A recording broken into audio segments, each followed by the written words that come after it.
You're proving to be quite a talent. It's been a real pleasure hearing what my CSIs have to say about your work so far. That's why I'm handing you this case. A respected surgeon was brutally killed in his home earlier this evening. We've got only one witness, the victim's wife, a blind woman. Greg will shadow you on this one. Maybe he can learn something from you.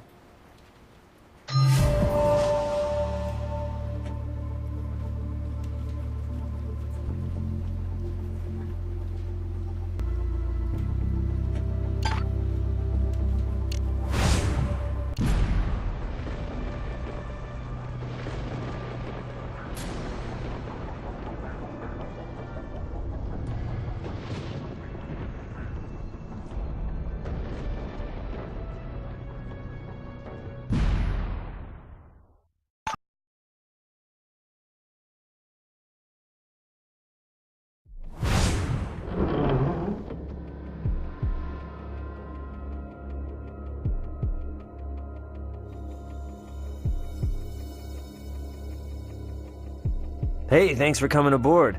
From what I hear, you are the CSI to be partnered with these days. So anyway, welcome to the crime scene. Grisly murder, Vic upstairs in the bedroom. The decor? Early spatter. And his wife Amita didn't see a thing, being as she's blind. But we can count on her other senses being keen. So we have to interview her right now, despite her understandable shock. Hey, looks like you got everything under control. I'll see you back at the office.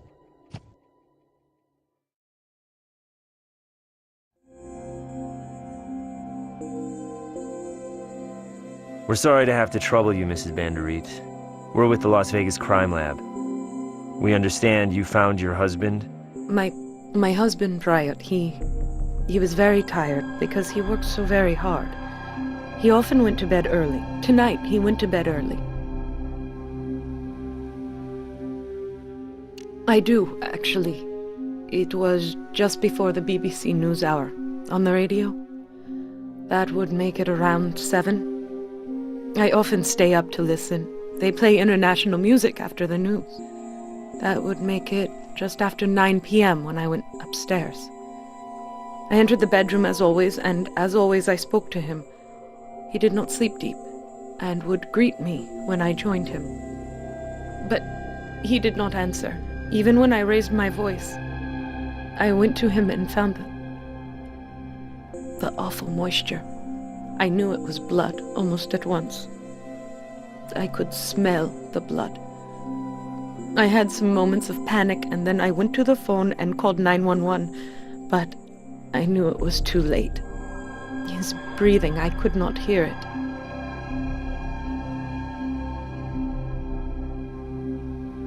Yes, I am blind, in both the practical and legal sense. How well do you see? I have basic light and dark sensitivity. I cannot see objects or shapes, so I must rely on my hearing. My ears have become my eyes. No, my ears were as blind to it as my eyes. You see, I did not like to disturb my husband. As I said, he was a light sleeper when he could get sleep at all, so I use headphones after he goes to bed.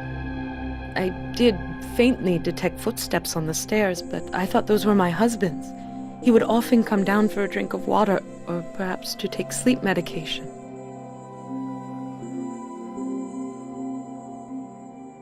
I surely must have. I cannot be specific. I was almost immediately in a panic, and my memory is but a blur. Your clothing shows no overt signs of bloodstain, Mrs. Banderit. I do apologize for that. I know I have probably inadvertently hurt your evidence gathering, but I felt compelled to change, to wash my hands, so as not to sit and wait in my husband's blood. I do have the clothing for you. Blood transfer fairly minimal on these clothes, consistent with her interview. Let's take a look at the scene.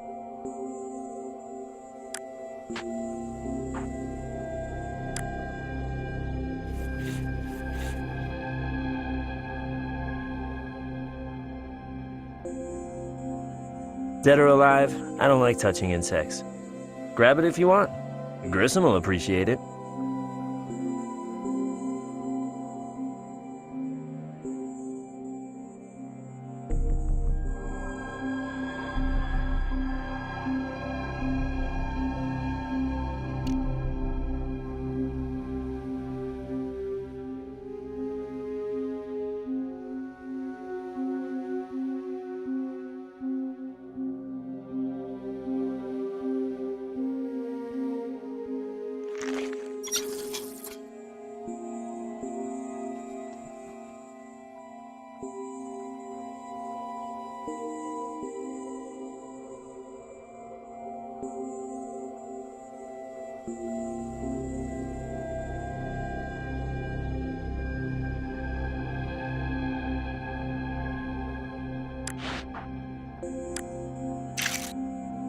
Fairly small print.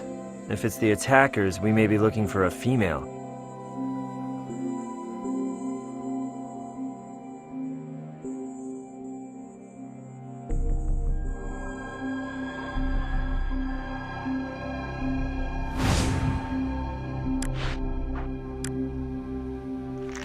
Bloody fireplace poker, and my usage isn't British.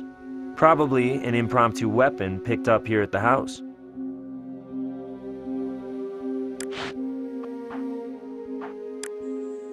You're close. Try something similar.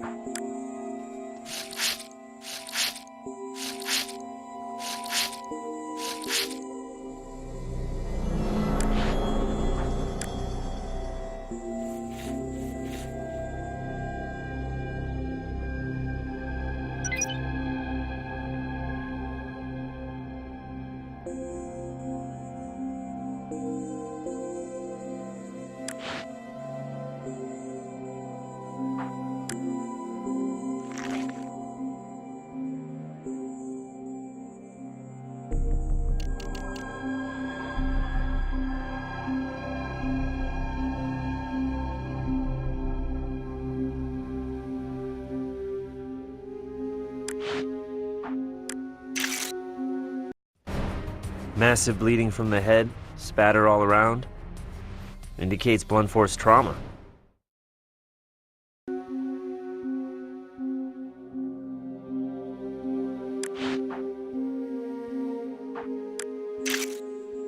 Height of the bloodstain indicates the attacker was short. 5'3", give or take. Definitely not a former NBA star.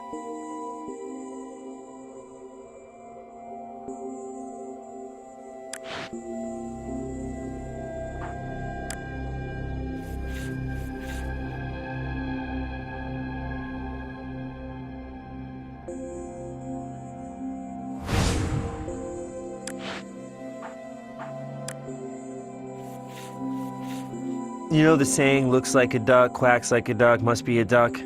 Don't try that one out on Grissom. Looks like tea, smells like tea, analyze it anyway.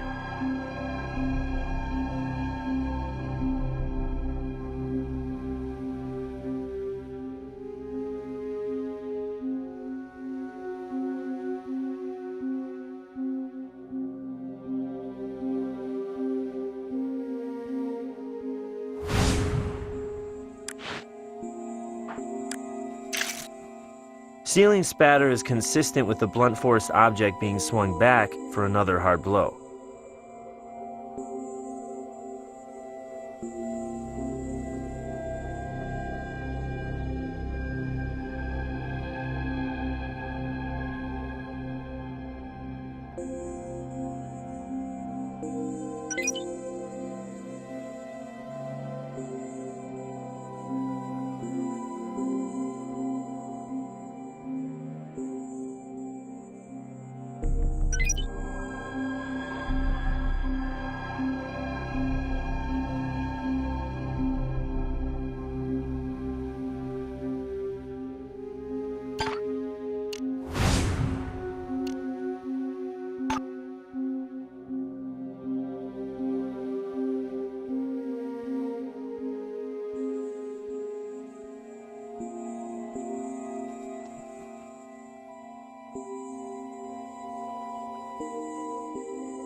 Nice one. Almost missed it myself. How about you do your partner a favor and skip telling Grissom what I just said?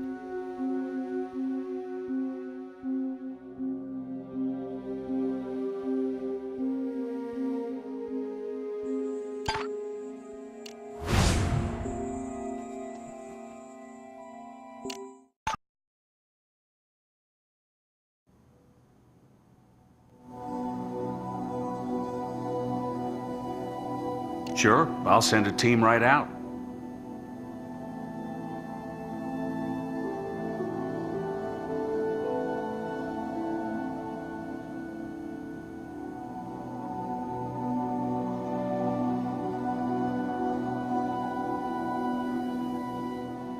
Textbook case of death by forceful, blunt instrument impact. 4 medium impact blows, latter 2 drawing blood. Heavy dose in the VIX system, explaining the lack of defensive wounds on his arms and hands. Mr. Banderit was in a deep sleep that simply became permanent. I've got nothing new to report on the VIC.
Missing a piece of the puzzle here, and the crime scene didn't give it up. Of course, the teacup could have been already chipped.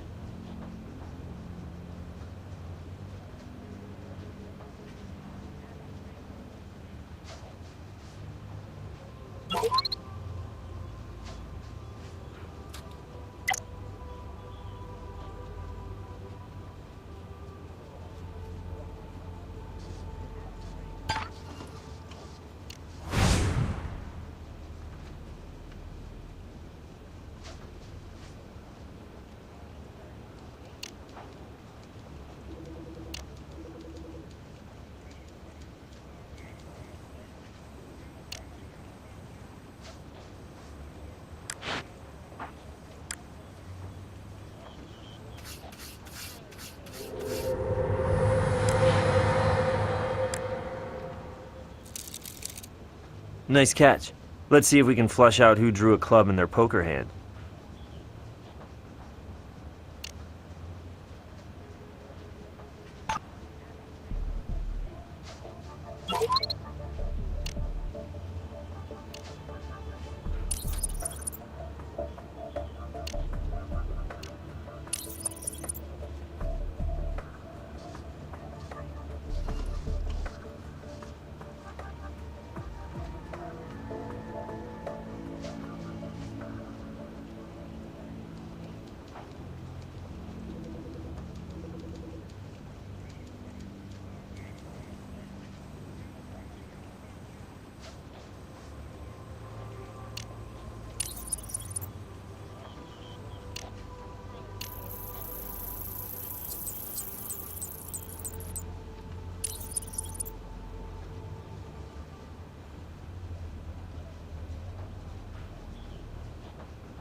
Print belongs to another eye surgeon, a Darsh Dewan. On visa sponsored by the Vic for his medical practice. No current address, though.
Vic's blood on the fireplace poker.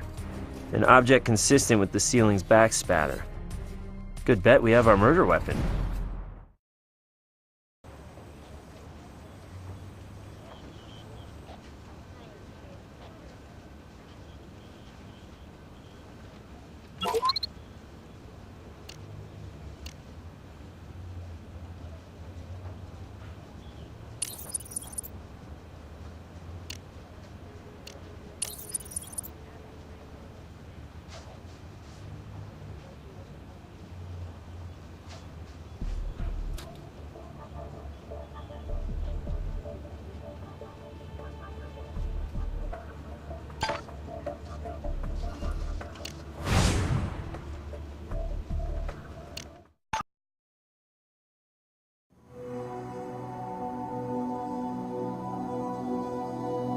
Well, the marks are consistent.